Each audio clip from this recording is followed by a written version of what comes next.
a lot of times their pupils are enormous, and then you usually stop.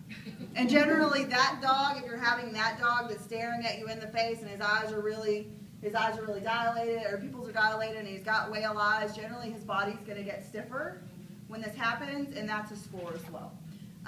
So anyway, the positioning of this is just to sit as straight and square as you can, have him between you, and lightly cup his face. We're not going to force him or hold him here and make him stay for 3 seconds.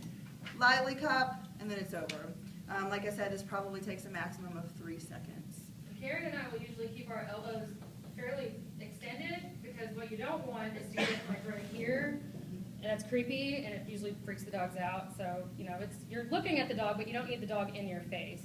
You kind of want them away from you a little bit. So, did everybody see this with a large dog and then with a small dog? Or reindeer. And you won't have to, if you have a small dog, you don't have to lift him to look at you. If his face is not moving up to meet your eyes, it's fine. That's just what he's doing.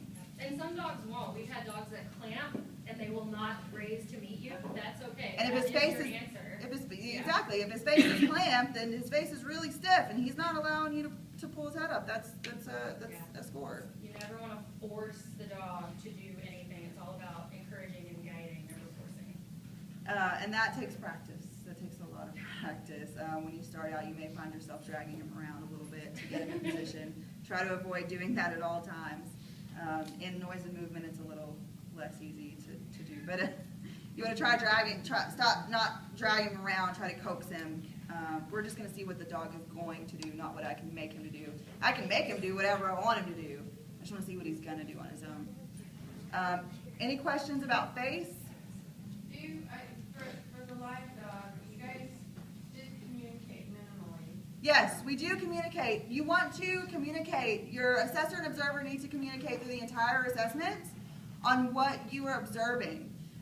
So she might say something like body soft, tail low, ears are relaxed, things that she can see, and I'm going to communicate the things that I can see. Well, her body's stiff, her eyes are averted, her mouth is closed, she's breathing heavily, she's shaking, things that she can't see or feel. Those are things I want to communicate. So you always want to be bouncing off behaviors to each other. And as the assessor, or as the observer, what we found is most useful is to, especially when you're getting used to the new score sheet, is to just take notes on those behaviors that are spoken. Just write them down. Write them down, because then that'll help you go pick a score later. So you're just going to write tail down, ears relaxed. No, as assessors, we would never do that. We would write down behaviors, and after that piece is done, we would score if we could. If not, we'd go back later and score it, even after the dog has left the room. We can score it in between the test items, not during the test items. Right. Any other questions? Audio heard on, like, the back and forth stuff is audio heard on the videos, of course? I mean, is it obvious not? It's a good thing. I love to hear the people talking back and forth, because that tells me that they're on task and they know what's going on and they're really reading the language well. But not about, like, what's for lunch. No. Right. Because then your focus is off of the dog, and although you may be looking at the dog, your tummy may be growling and you're thinking about a really good pesto chicken sandwich, and you're gonna lose something that happens. So we would often, we would chat. We spent a lot of time together, 40 hours a week together. And so we chat, but as soon as I sat down in this chair and I began leashing this dog, our conversation ends, and now it's about the dog. And you're always being videotaped too, so keep that in mind. If you're going to say something inappropriate, it will be on camera. Don't say That's a little moment of truth too. Since I've gotten both videos that have been sent in to me to be approved for assessments, and then I haven't much on your guys, but every now and then there'll just be a little comment that's off to the side that I was like, But if you end up getting frustrated and having a conversation, that probably wouldn't be the best video to send in for scoring. Just saying. You learn if you end up being in a team like Karen and I were, where you work exclusively with one other person, you learn to read each other just as well as you learn to read the dog. So often a dog would do something and we both look up at the same time, like, you see that? Yeah? Okay, just checking. And then we would talk about it, but it's it's just, I don't know, it's interesting when you work exclusively with one person for so long. And I've learned that, you know, if you can do 5 or 10 dogs per session, you know, from the dogs as well as rescue wagon's perspective, that's a little easier than trying to do 25 dogs at once. Yeah. So, you know, if you get an owner surrender 2-year-old Shepherd Lab Cross, you can evaluate him really 24 to 72 hours after intake should be, you know, pretty good. I think the sweet spot is usually 24 to 48 hours after intake.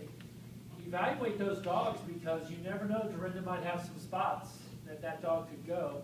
And if you're trying to do 15 or 20 dogs all at once, the quality is probably not going to be the same on the 19th dog as it was on the first dog. Yeah. So try to either come up with one team to do it every, you know, 2 or 3 days, or a couple teams, and they'll always have a good supply of dogs that are assessed and ready to go.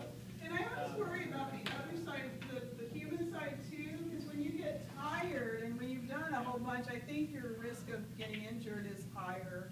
And so it's, at least take a break, but ideally, I think 5 is probably a good maximum for a session, like just doing, then take a break or switch teams or something. The way that we would do it as a team, we would do, on an average day, 20 dogs a day in an 8-hour period, or, you know, 6 hours with driving and lunches and stuff like that. But every other dog, I would assess and then I observe, and then I assess and I observe, and that helps with your fatigue quite a bit. And you can alternate big and little, so you're not doing like 10 rowdy pit bulls in a row. Does anybody have any other questions about face? All right, so we'll move on to body.